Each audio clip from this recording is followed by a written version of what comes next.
Hello Francis, est-ce que tu as une anecdote à nous raconter?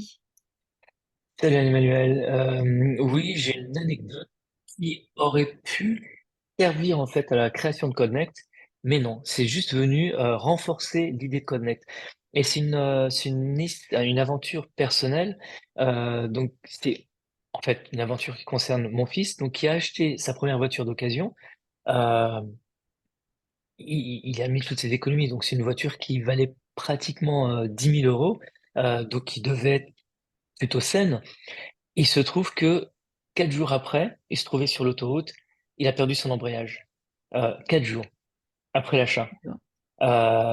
Et voilà, il était jeune conducteur, donc ça aurait pu être quand même grave.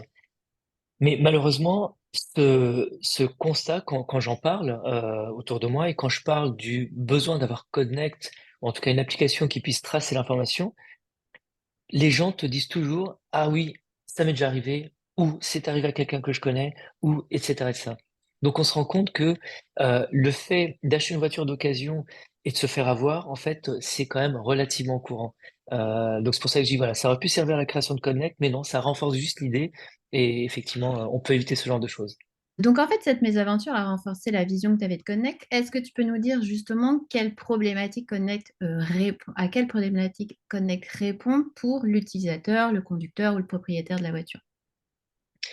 Ouais, alors la première problématique, c'est justement ça, c'est savoir qu'est-ce qu'on achète?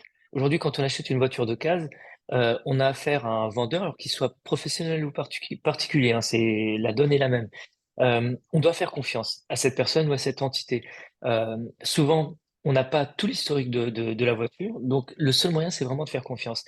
Et quelque part, Connect, en voulant tracer l'ensemble de l'historique, eh bien, permet d'attester tout ce qui a été fait sur la voiture et de ne pas devoir compter sur la parole du vendeur, mais d'avoir vraiment les preuves.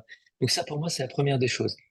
La deuxième chose, c'est accompagner l'utilisateur, le propriétaire, dans la maintenance en fait de sa voiture. Parfois, on n'a pas affaire qu'à des vendeurs malhonnêtes. On a aussi affaire à des gens qui sont tout simplement négligents et qui oublient parfois les entretiens ou ratent un entretien, une révision intermédiaire en se disant, bon, waouh, j'ai roulé 2 ou 3 000 kilomètres, c'est pas grave, je vais attendre la prochaine. Mhm. Et puis comme ça, on fait du deux en un. Sauf que, entre-temps, enfin, si le constructeur a dit qu'il fallait un entretien, une révision intermédiaire, bah, c'est parce qu'il faut la faire. Donc, entre-temps, des pièces peuvent s'user prématurément et puis donner lieu plus tard à une panne ou à une casse ou que sais-je. Donc nous, l'idée d'en Connect, bah, c'est de notifier l'utilisateur au fur et à mesure des entretiens, des échéances, voire même via de l'IA qu'on va implémenter, voire même de prévenir les pannes compte tenu de sa conduite et donc voilà et donc d'éviter toutes mes aventures. Ok, et on revient donc à faire durer la voiture plus longtemps. C'est exactement ça. L'objectif, voilà, c'est vraiment faire durer la voiture plus longtemps et pour le propriétaire, mais aussi pour l'acheteur, bah, qui du coup aura moins de surprises bah, parce qu'il achète une voiture bah, pour laquelle il a envie d'investir peut-être 2, 3, 4, 5 ans, on n'en sait rien.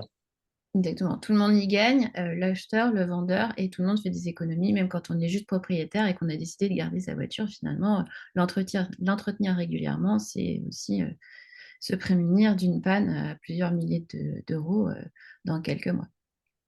C'est ça. Alors c'est ça d'une part, et puis on le sait, hein, enfin on n'a pas besoin de le prouver, mais avoir une voiture bien entretenue, c'est aussi moins de consommation de carburant, donc plus d'économie et bah, moins de rejet de CO2. Donc voilà, on boucle la boucle, on est éco-responsable et on fait des économies. Donc c'est plutôt pas mal, ouais.